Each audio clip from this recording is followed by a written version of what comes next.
Izinkan saya menyapa dengan sebuah salam yang mempersatukan kita semua. Assalamualaikum warahmatullahi wabarakatuh, dan salam sejahtera bagi kita semua. Ada dua nikmat yang sering kita lupakan, yaitu nikmat kesehatan dan juga kesempatan. Dan pada hari ini, Tuhan memberikan kita kedua nikmat tersebut untuk bisa terus berkarya di setiap langkah kita. Bapak dan Ibu Dewan Penguji yang saya hormati, perkenalkan, saya Dian Budi Wijaksono, mahasiswa postgraduate program dari Corporate Communication. Izinkan pada kesempatan hari ini, saya akan mempresentasikan tentang proposal tesis yang berjudul Manajemen Isu Bank Syariah Indonesia dalam mengelola komunikasi internal pegawai pasca merger. Studi pada Bank Syariah Indonesia, kantor area Jakarta Rawamangun. Bapak dan Ibu Dewan Penguji, inilah latar belakang masalah dalam penelitian ini. Bank Syariah Indonesia merupakan gabungan dari 3 bank syariah BUMN terbesar yang ada di Indonesia. 3 bank syariah tersebut terdiri dari Bank Mandiri Syariah, BNI Syariah, dan juga BRI Syariah. Pada tanggal 1 Februari 2021, Presiden kita, Bapak Joko Widodo, meresmikan bergabungnya atau mergernya 3 bank syariah ini menjadi Bank Syariah Indonesia. Nugroho 2017 dalam jurnal penelitian ilmu ekonomi dan akuntansi memaparkan bahwa merger bukanlah hal yang mudah, akan banyak masalah yang hadir di sana. Tantangan, peluang merupakan satu kesatuan dalam suatu merger. Masalah merger ternyata dialami oleh Bank Syariah Indonesia. Perbedaan visi dan misi, kemudian perbedaan dari pola pikir ataupun pola pandang, dan juga perbedaan dari frame of reference dan field of experience-nya masing-masing, menyebabkan masalah dalam komunikasi internal pegawai yang ada di Bank Syariah Indonesia. Permasalahan-permasalahan yang ada tersebut telah berkembang menjadi sebuah isu. Dan jika isu ini tidak ditangani dengan baik, akan berkembang menjadi sebuah krisis. Dan saat sampai pada titik krisis, maka tentu akan sangat berdampak pada reputasi ataupun bisnis dari perusahaan. Untuk mengantisipasi hal-hal tersebut, maka dibutuhkan manajemen isu yang tepat yang harus dilakukan oleh Bank Syariah Indonesia. Bapak dan Ibu Dewan Penguji, izinkan saya menguatkan latar belakang masalah saya pada slide berikut ini dengan memaparkan fakta-fakta yang ada. Fakta pertama yang saya dapatkan, saya temukan di WhatsApp group yang ada di Bank Syariah Indonesia, Bapak Ibu semua, di mana salah satu pegawai yang diketahui identitasnya adalah seorang pemimpin cabang dari salah satu legacy bank, menyebutkan legacy bank lainnya sebagai hama atau hewan perusak. Ini adalah fakta yang pertama. Fakta yang kedua, salah satu pegawai dalam sosial medianya menyebutkan dalam tulisannya tentang kinerja yang ada dari legacy bank yang ada. Beliau menyampaikan kinerja ataupun kerjanya harus terus digaspol, jangan merusak portofolio kami. Nasib. Wah, ini adalah fakta ataupun permasalahan-permasalahan yang ada. Tidak sampai di sini Bapak dan Ibu semua, untuk menguatkan latar belakang masalah, saya melakukan pra-research Bapak dan Ibu semua. Pra-research ini saya lakukan berupa wawancara kepada manajemen BSI, group head, atau pemimpin divisi, pemimpin area, dan juga branch manager. Di mana hasil dari pra-research saya berupa wawancara tersebut menguatkan adanya beragam isu yang hadir di Bank Syariah Indonesia pasca dilakukannya merger pada perusahaan tersebut. Bapak dan Ibu Dewan Penguji, menarik untuk kita telaah lebih lanjut bagaimana manajemen isu yang dilakukan oleh Bank Syariah Indonesia. Namun sebelum itu, Bapak dan Ibu semua, izinkan saya menyampaikan rumusan masalah dalam penelitian ini, yaitu bagaimana manajemen isu yang dilakukan oleh Bank Syariah Indonesia dalam mengelola komunikasi internal pegawai pasca merger. Dan tujuan penelitian yang diharapkan dari penelitian ini adalah untuk melihat manajemen isu yang dilakukan oleh Bank Syariah Indonesia dalam mengelola komunikasi internal pegawai pasca merger. Adapun manfaat penelitian yang diharapkan dari penelitian ini adalah yang pertama, manfaat akademis. Penelitian ini diharapkan dapat berkontribusi terhadap disiplin ilmu komunikasi, terutama dalam manajemen isu dalam suatu perusahaan.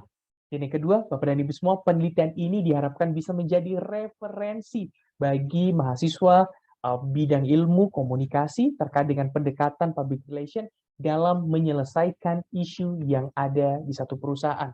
Dan tentu mudah-mudahan penelitian ini bisa bermanfaat juga untuk mahasiswa-mahasiswa yang mengambil konsentrasi dari corporate communication. Dan manfaat praktis yang kami harapkan dari penelitian ini, bahwa diharapkan penelitian ini dapat memperluas sumbangsi pemikiran dan memperkaya pembenaran kepustakaan, serta dapat memberikan pemahaman kepada masyarakat tentang manajemen isu yang dilakukan oleh perbankan. Setelah itu, Bapak dan Ibu semua, izinkan saya menyampaikan terkait dengan ruang lingkup atau batasan penelitian. Untuk mencapai tingkat efektivitas dan efisiensi dari fokus penelitian yang dilakukan, maka ruang lingkup dari subjek penelitian ini terkait dengan manajemen isu dalam mengelola komunikasi antar pegawai, khususnya komunikasi horizontal yang dilakukan oleh Bank Syariah Indonesia. Selain itu, batasan objek penelitian ini hanya pada kantor area Jakarta Rawamangun, Bapak dan Ibu semua. Selanjutnya, Bapak dan Ibu semua, izinkan saya menyampaikan kajian pustaka dari jurnal-jurnal yang telah saya kumpulkan, baik itu nasional ataupun jurnal internasional, di mana dari kajian pustaka ini dapat saya sampaikan terkait dengan novelty dari penelitian yang saya lakukan.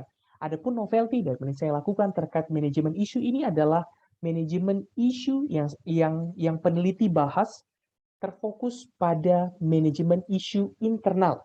Dan hampir semua, Bapak dan Ibu semua, kalau kita lihat kajian pustaka yang ada, rata-rata semua membahas terkait dengan manajemen isu eksternal.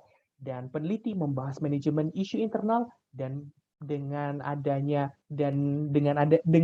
manajemen isu internal ini, peneliti meyakini bahwa ini merupakan novelty yang ada yang bisa menjadi sumbangsi untuk dunia akademis ataupun dunia praktis ke depannya. Selanjutnya, Bapak dan Ibu semua, teori ataupun konsep pendukung dalam penelitian ini, peneliti menggunakan manajemen isu dan juga interaksional simbolik. Di mana manajemen isu, menurut Chess dalam Prayudi, menjelaskan bahwa manajemen isu itu meliputi identifikasi isu, analisis isu, kemudian menentukan prioritas, menyeleksi strategi program, mengimplementasikan program aksi dan komunikasi, serta mengevaluasi. Sedangkan untuk menguatkan menggunakan interaksional simbolik, di mana teori interaksional simbolik ini bersumber dari pendapat tokoh filsafat sosial George Hamid, Bapak Ibu semua, di mana Mead dalam Morrison menjelaskan bahwa teori interaksional simbolik terdapat 3 konsep di dalamnya. Di 3 konsep penting yang berada di dalam interaksi simbolik antara lain pikiran, diri, dan masyarakat. Mead juga menjelaskan bahwa dalam suatu interaksi di mana isyarat nonverbal dan makna dari suatu pesan verbal akan mempengaruhi pikiran seseorang dalam berinteraksi. Selanjutnya, Bapak dan Ibu semua, ini adalah kerangka konseptual dari penelitian yang dilakukan oleh peneliti Bank Syariah Indonesia, isu, manajemen isu, identifikasi isu, analisis isu, strategi perubahan isu, program penanganan isu, evaluasi, teori interaksi simbolik, dan di akhir untuk mengetahui pengelolaan komunikasi internal, khususnya komunikasi horizontal pegawai dalam menghadapi isu yang ada. Nah, kemudian Bapak dan Ibu semua, metodologi penelitian merupakan hal yang penting dalam penelitian ini, di mana paradigma penelitian ini menggunakan konstruktivisme, Bapak dan Ibu semua, dan metode penelitiannya menggunakan kualitatif, dan untuk pengumpulan datanya, peneliti melakukan 2, Bapak Ibu semua, data primer dan data sekunder, di mana data primer yang dilakukan oleh peneliti menggunakan observasi partisipan dan juga wawancara mendalam, dan data sekunder menggunakan dokumen-dokumen yang ada. Adapun teknik analisa data, Bapak dan Ibu semua, peneliti menggunakan 4 alur kegiatan, yaitu pengumpulan data, kondensasi data, penyajian data, dan penarikan simpulan. Dan teknik validasi data, peneliti melakukan triangulasi sumber. Inilah metodologi penelitian yang akan digunakan oleh peneliti dalam penelitian ini, Bapak dan Ibu semua. Bapak dan Ibu Dewan Penguji, adapun fokus penelitian terbagi jadi dua, yaitu manajemen isu dan interaksi simbolik dengan elemen dan evidensinya yang ada pada layar berikut ini. Ini adalah fokus penelitian yang ada, Bapak dan Ibu semua, di mana manajemen isu, elemennya ada identifikasi isu, analisa isu, strategi perubahan isu, program penanganan isu, dan evaluasi. Sedangkan untuk interaksi simbolik terdiri dari 3 elemen, yaitu pikiran, mind, diri, self, dan juga masyarakat atau society. Selanjutnya, Bapak dan Ibu semua, waktu dan tempat penelitian, peneliti melakukannya pada Februari 2022, mohon maaf Bapak Ibu dan Dewan Penguji, sampai dengan April 2022. Dengan lokasi penelitian berada di Bank Syariah Indonesia Kantor Area Jakarta Rawamangun. Adapun pemilihan lokasi ini berdasarkan pada satu, Kantor Area Jakarta Rawamangun merupakan area baru yang dibentuk saat merger terjadi. Tentu ini merupakan area yang menantang karena baru dan juga tentu akan hadir berbagai macam masalah di sana. Kemudian yang kedua, kantor area Jakarta Rawamangun merupakan area kelas 1 yang berdekatan dengan kantor pusat dari Bank Syariah Indonesia. Bapak dan Ibu Dewan Penguji, izinkan peneliti menyampaikan keterbatasan penelitian dalam penelitian ini bahwa pembahasan dalam penelitian ini hanya dibatasi pada manajemen isu yang dilakukan oleh Bank Syariah Indonesia dalam mengelola komunikasi internal pegawai pasca merger. Selanjutnya, Bapak dan Ibu semua, inilah narasumber dari penelitian yang dilakukan oleh peneliti. Ada area manager, area consumer financing manager, area micro dan pounding manager, area retail and transactional business, ada branch manager yang kesemua ini berada pada area Jakarta, Rawamangun. Dan tidak lupa Bapak dan Ibu semua, ada foto saya juga di sana. Alhamdulillah Bapak dan Ibu semua, izinkan saya menyampaikan satu hal pada sisi narasumber ini, membahas terkait isu. Itu bukanlah hal yang mudah untuk mengorek ataupun meminta informasi dari para narasumber. Karena kita tahu isu merupakan hal yang sensitif. Peneliti mencoba melakukan observasi partisipan, ikut serta dalam kegiatan-kegiatan yang ada guna agar para sumber wawancara ataupun para narasumber, Bapak Ibu semua, merasa nyaman dan tidak merasa ketakutan dengan adanya saya sebagai peneliti di sana. Terus terang, Bapak dan Ibu semua, hadir di area Jakarta Rawamangun untuk membahas terkait isu ataupun terkait tesis yang diangkat oleh peneliti bukanlah hal yang mudah. Peneliti mencoba beberapa kurang lebih 1 sampai 2 bulan untuk dekat dulu dengan para narasumber ini, barulah kemudian narasumber ini dengan senang hati dan dengan nyaman menceritakan bagaimana manajemen isu yang dilakukan. Dan ini merupakan satu pengalaman yang sangat berharga bagi peneliti meneliti satu permasalahan yang sensitif yang ada di satu perusahaan.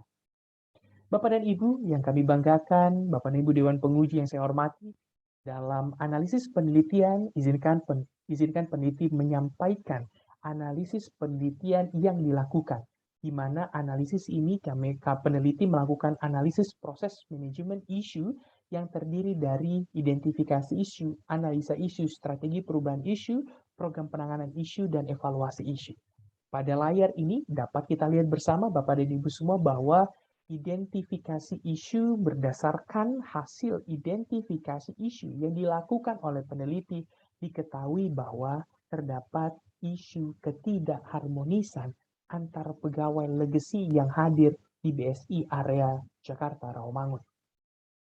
Peneliti melakukan analisa isu di mana dalam analisa isu diketahui bahwa isu ketidakharmonisan dalam komunikasi yang terjadi antar pegawai disebabkan oleh ego dan perbedaan budaya kerja dari masing-masing legacy bank. Perbedaan budaya organisasi dari masing-masing terlihat masih sangat mengakar, Bapak Ibu semua. Pola kerja, cara berpikir, dan lainnya masih sangat mengakar pada budaya organisasi dari legacy sebelumnya.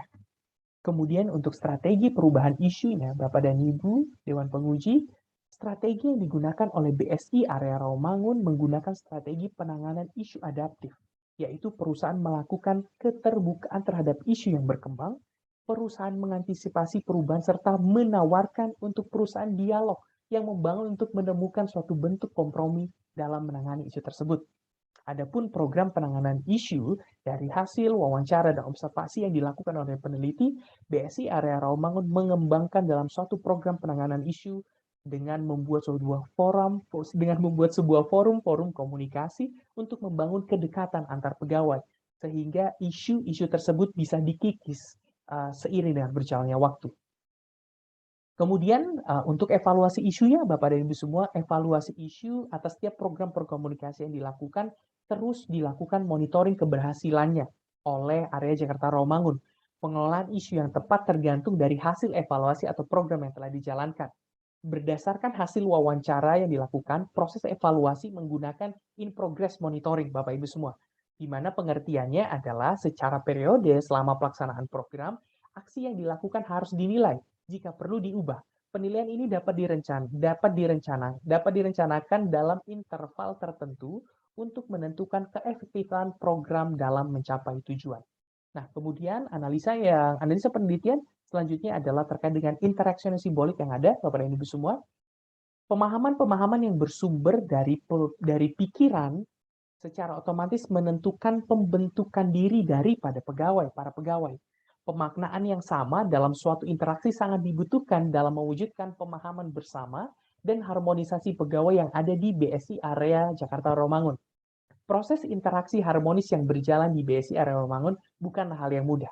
Perbedaan pemahaman mind, Bapak Ibu semua, yang secara otomatis membentuk diri self dalam setiap simbol yang ada merupakan hambatan dalam proses interaksi dalam sebuah society yang ada di Bank Syariah Indonesia.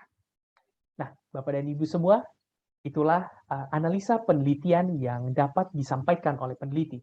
Dan untuk menguatkan penelitian ini, inilah referensi yang digunakan oleh peneliti terdiri dari 25 buku, 20 jurnal, dan 7 situs atau 7 dari website Bapak dan Ibu semua. Peneliti berharap Bapak dan Ibu semua penelitian ini dapat menjadi sumbangsih untuk Bank Syariah Indonesia secara praktis dan sumbangsi pemikiran secara akademik dalam konsentrasi corporate communication. Dan manajemen isu yang dilakukan oleh Bank Syariah Indonesia dalam mengelola komunikasi internal pegawai telah selesai peneliti sampaikan. Dan mudah-mudahan Bapak dan Ibu semua, proposal tesis ini bisa menjadi satu inspirasi untuk kita semua untuk memberikan yang terbaik terhadap karya-karya ataupun penelitian yang telah kita lakukan. Terima kasih atas waktu yang telah diberikan Bapak dan Ibu Dewan Penguji. Saya Dian Budi Wijaksono undur diri. Assalamualaikum warahmatullahi wabarakatuh dan salam sejahtera untuk kita semua.